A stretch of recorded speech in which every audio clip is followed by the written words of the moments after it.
기다리고 기다렸던 FMC가 끝이 났습니다. 먼저 지수 6,900을 확인하셨던 분들이 계신다면 댓글에 6,900을 남겨주시면 감사하겠습니다. 잘 따라오고 계신 것으로 이해하고 보람을 느낄 것 같고 힘이 날 것 같습니다. 구독, 좋아요도 부탁드리겠습니다. 저는 개인적으로 FMC의 내용이 기다려지지는 않았고요. FMC 이후 유동성 공급이 돼서 증시가 상승해 주기를 기다렸습니다. 오랫동안 FMC를 지켜보면서 그 한 번도 중요했던 내용이 없었던 것 같습니다. 트럼프, 마이클 버리, 일론 머스크도 연준 조직이 무의미하고 하는 일이 없다고 하기도 하죠. 연준에 대한 책과 다큐멘터리가 있는데요. 혹시 기회가 되셔서 보신다면 재미있기도 하고 연준이라는 조직을 보는 시각이 달라지실 겁니다. 왜 그들이 그런 이야기를 하는지 그리고 왜 의미가 없는지에 대해 알 수 있으실 겁니다. 제가 지난 영상에서 FMC 예언을 해드렸는데요. 얼추 잘 맞은 것 같습니다. 하락하니까 매파적 금리 인하라고 하는 것도 있었고요. 상승하니까 비둘기적 발언이라고 하는 것도 있었습니다. 이제 증시 상황에 따라서 그럼에도 불구하고만 나오면 될 듯 합니다. 껴맞추면 되는 거니까요. 저는 12월 연말에 금리 동결해서 투자자들에게 미움받을 자신이 있는 조직이 아니라고 말씀을 드렸습니다. 웬만하면 연준이라는 조직은 정치적으로도 좋게 가려고 합니다. 하지만 마치 독립성 있는 조직처럼 말하고 행동을 하죠. 무조건 그렇지는 않습니다. 제가 바라보는 연준의 시각을 말씀드린 겁니다. 여러분도 연준을 바라보는 시각이 조금은 편해지면 좋겠다 해서 말씀을 드렸습니다. 근데 꼭 하나 알고 가셔야 하는 부분은요. 연준도 미래를 모른다는 겁니다. FMC 끝나고 기자들이 질문하는 시간이 있잖아요. 보면 대부분이 앞으로 어떻게 될지 미래에 대해 점쳐달라는 것 같습니다. 그 중에 점도표는 점으로 점치는 것과 같고요.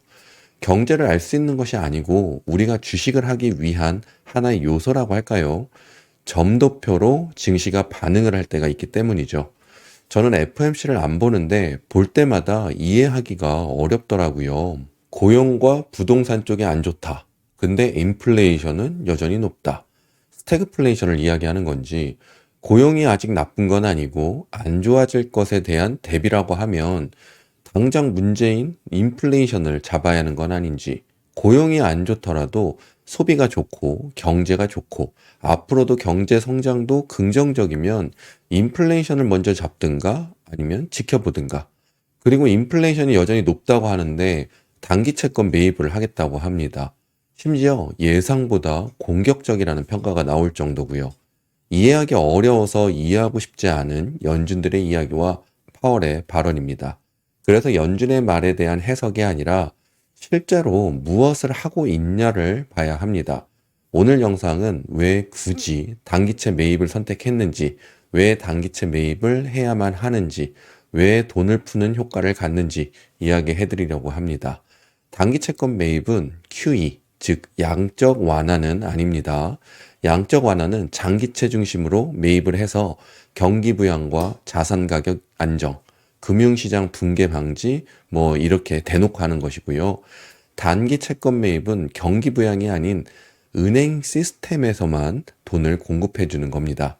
그리고 국채 유동성을 개선시키고 국채 시장의 거래 활성화를 시켜서 변동성을 감소시키려고 하는 건데요. 장기 금리를 간접적으로 낮추는 효과를 갖기도 합니다. 이게 중요한 이유는 지금 시장이 가장 예민하게 보는 게 장기 금리이기 때문입니다. 국채 시장의 활성화로 수요가 늘어서 금리 하락을 유도할 수 있기 때문이죠. 장기 금리가 오르면 투자자들이 편히 주식 거래를 하기 어려운데 요즘 장기 금리가 오르고 있어서 신경이 쓰였을 겁니다. 그리고 장기 금리가 오르는 이유가 연준이 걱정하는 인플레이션 때문인데 앞으로 오를 수 있다 판단하에 국채 시장 활성화로 수요를 증가시키려는 의도도 숨어 있을 겁니다. 지난 영상에서도 연준과 재무부에서 이미 유동성 공급을 하고 있었다는 것에 설명을 드렸는데요. 연준은 이제 대놓고 유동성 공급을 하겠다는 겁니다. 단 이번에 유동성 공급은 경기 부양이 아니고 증시를 상승시키겠다는 전략입니다. 엄밀한 경제학적 표현이라기보다는 지금 시장이 그렇게 해석할 수 있는 구조라는 의미입니다.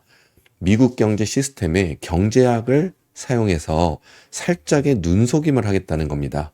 미국 경제는 증시와 연결되기 때문에 증시가 상승하면 미국 경제는 좋다고 판단합니다. 단기 채권 매입은 앞에 말씀드린 것처럼 은행 시스템의 유동성 공급, 쉽게 은행들에게 돈을 주는 겁니다. 지난번 경기 침체 가정하에 은행들이 잘 운영이 될지를 확인하는 스트레스 테스트를 통과했음에도 불구하고, 그리고 은행들의 규제를 풀어주기도 했음에도 더 사용할 수 있는 돈을 만들어 준 겁니다. 충분한 돈을 가지고 있는데도 말이죠. 돈을 주게 되면 돈이 남아 돌잖아요. 그럼 은행들은 그 돈을 쌈짓돈으로 쌓아놓는 게 아니고 어딘가 투자를 하겠죠. 채권이나 주식, 안전자산을 더 살 공간을 만들어준 것으로 보시면 됩니다. 그래서 지금 연준의 정책은 대놓고 경기 부양은 아니고 채권을 안정시키고 증시를 끌어올려서 미국 경제는 괜찮다고 평가하게 만들려고 하는 겁니다. 인플레이션이 걱정이 되긴 하죠. 하지만 경제가 좋다고 평가되면 인플레이션은 유연하게 묻어가게 되는데요. 경제가 좋으면 좋을수록 인플레이션을 소화할 수 있는 능력을 갖는 거라고 보시면 됩니다. 반대로 걱정을 하는 곳도 있습니다. 단기 채권을 매입해서 은행들의 준비금을 늘려주는데 미국 은행들이 돈이 없어서 준비금을 주는 것이라고 말하는 곳도 있습니다. 연준이 단기 채권 매입을 하는 게 은행들이 급하게 돈이 필요할 때 사용되는 수단이기도 해서 그렇습니다. 지금 미국 은행 시스템이 불안하다고 보는 시각이 있는 거죠. 요즘같이 지표에 대한 신뢰도가 하락한 상황에 무엇이 정답에 가까운지는 모르겠습니다. 하지만 장기 금리를 안정화시키고 미국 증시를 끌어올리려고 노력하는 것은 맞는 것 같습니다. 재무부와 연준이 단기채 매입을 하는 이유가 또 있습니다. 이건 과거를 봐야 이해가 되는데요. 옐런이 바이든 당선시키려고 노력한 결과물 때문입니다. 옐런은 장기채 발행을 전혀 하지 않고 경고를 받을 정도로 단기채만 발행을 굉장히 많이 했었습니다. 역시 그때도 장기금리가 상승하면 투자자들이 마음 편히 투자하기가 어려울 수 있어서 그랬죠. 옐런은 그 돈으로 나라 살림을 꾸렸습니다. 돈살포를 한 거죠. 유동성 공급을 굉장하게 많이 합니다. GDP가 조작돼서 상승시키고 증시 상승으로 연결을 시키고요. 그렇게 경제가 좋다는 분위기를 만들어서 바이든의 당선을 밀었던 겁니다. 증시가 좋을 때 당선 확률이 높기 때문이죠. 그때 다들 걱정했던 것이 단기채는 만기가 빨리 돌아오고 장기채로 돌려야 할 수도 있다는 부분이었습니다. 그러면 장기금리의 상승이 있을 수 있는 건데 옐런은 그때 빨리 이 상황만 지나고 보자 하면서 달려든 거죠. 많이 발행해 놓은 단기 채권을 수습하기 위해서 재무부는 채권 매입을 실시했고요. 연준은 단기 채권 재매입을 시작한 것으로 보입니다.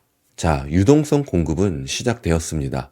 연준이 대놓고 양적 완화를 해서 경기 부양을 하면 더욱 좋겠지만 증시로만 보면요. 하지만 인플레이션 때문에 어렵습니다. 그래도 어찌어찌 증시를 상승시킬 유동성 공급은 우회해서 시작했습니다. 하지만 걱정이 되는 부분이 하나 있는데요. 지난 거래일들을 보면 유동성이 현저히 떨어졌거든요. 이걸 숫자로 아주 단순하게 설명해 보면 이렇습니다. 10이라는 곳에서 2가 떨어져서 5라는 유동성 공급을 해주면 10을 넘어주고 신규 유동성이 들어올 수가 있는 건데 제가 느끼기에는 10에서 5, 6 정도 떨어진 듯 보이거든요.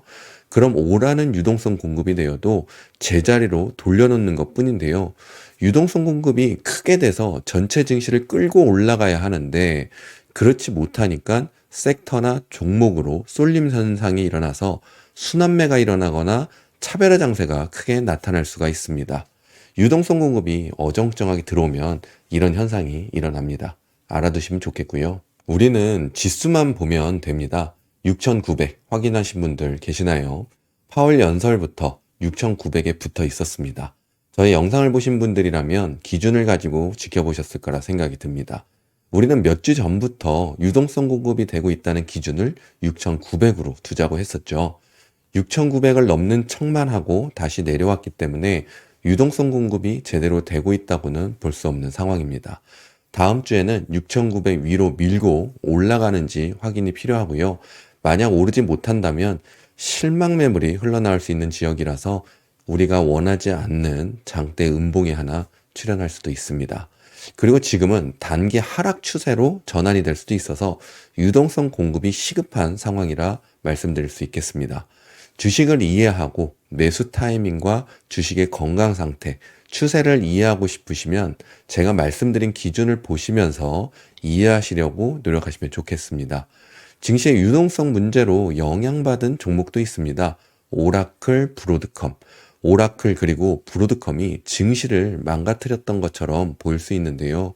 메인은 아닙니다. 현재 메인은 유동성입니다. 유동성이 들어가면 악재가 나와도 크게 반영이 되지 않고 하락하는 종목도 머리끄댕이 잡고 상승하기도 합니다. 하락이 제한적이게 되고요. 유동성이 없는 증시는 투자자들이 불안하다는 심리가 있는 증시이기 때문에 사소한 악재라도 매도 매물이 많이 흘러나옵니다. 그래서 멤버십에서는 실적이 어떻든 간에 하락하면 180, 175까지 예상해 놔야 한다고 말씀을 드렸습니다. 유동성이 없는 증시는 그렇습니다. 브로드컴도 같고요. 유동성이 적었기 때문에 조심히 접근을 해야 하는 상황이었습니다. 멤버십에서는 매물대가 없다라고 말씀을 드리기도 했고요. 하락에 대한 명분을 만드는 건 어렵지 않습니다. 하지만 제대로 된 해석을 할 줄 아는 게 중요합니다. 지금은 유동성의 문제이기 때문에 유동성이 해결되지 않으면 오라클이나 브로드컴의 하락이 투자자들의 심리를 더 자극하게 돼서 유동성이 더 적어지게 될 겁니다. 그리고 사소한 거에 반응이 커지고 매도 물량이 쉽게 많이 나올 수 있습니다. 지수로 유동성 체크를 하는 것이 1번이고 오라클과 브로드컴의 하락이 증시에 안 좋게 작용되는 것이 2번이 되겠습니다. 유동성이 들어오면 반등이 나올 수 있기 때문입니다. 테슬라는 단기적으로 430부근 아래로 하락하지 않으면 괜찮은 흐름이라고 말씀드릴 수 있겠고요. 엔비디아는 180 아래로 내려왔기 때문에 이제 매수는 하지 않고 관망하면서 매물대 찾아보려고 합니다. 찾게 되면 말씀드리도록 하겠습니다. RKLB 멤버십에서는 39, 38에 매물대 진행되었는데요. 지금 주가가 올라오면서 매수하고 싶으신 분들이 계신 것 같더라고요. 빠르게 오른 종목은 유동성이 없는 증시에서는 추가 상승이 있더라도 관망을 하고 매수 기회를 잡는 게 좋은 운영 방법입니다. 혹시 그래도 이곳에서 매물대를 찾고 계신다면 55, 50 부근이 그나마 괜찮다고 볼 수 있겠습니다. MSTR은 200 위로 올라와야 주가 흐름이 좋아집니다. 지금은 200 기준 세우고 보시면 되겠습니다. 코인베이스 285 부근 위로 올라와야 주가 흐름이 좋아집니다. 285만 보시면 되겠습니다. 비트코인은 전체적으로 횡보하고 있어서 8만에서 9만까지 상승하는 건 아무 의미가 없는 겁니다. 모든 것은 박스로 움직이고 박스 안에서의 상승과 하락은 횡보, 횡보는 그냥 횡보일 뿐입니다. 의미를 부여할 것이 없는 구간입니다. 상승한다고 좋다라고만 하지 마시고 우리는 기준을 세우고 주식을 하는 겁니다. 10만 위로 올라가야 하는 기준을 가지고 있고요. 8만 아래로는 다시 내려가게 되면 추가 하락이 보일 수 있으니까요. 8만에 최대한 가깝게 가지 않는 흐름 확인하시면 되겠습니다. 이더리움은 4,000 부근 위로 올라가야 한다는 기준을 가지고 있습니다. 2,800 밑으로 하락하게 되면 2,000에서 2,000 아래로 진입이 가능해서요. 2,800 잘 지켜보면 좋겠습니다. 주식을 이해하는 방법, 영상보다 빠르게 이야기를 듣고 종목 매수와 운용을 공부하고 싶으시다면 멤버십에도 많은 관심 부탁드리겠습니다. 기존의 주식과는 전혀 다른 제대로 된 주식을 하시게 되실 겁니다. 다음 주 유동성 공급 정말 중요합니다.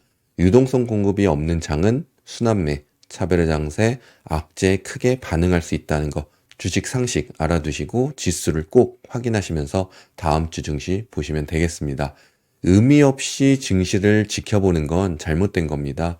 의미 있는 주식 생활 하시길 바라겠습니다. 저는 다음 영상으로 찾아뵙겠습니다. 감사합니다.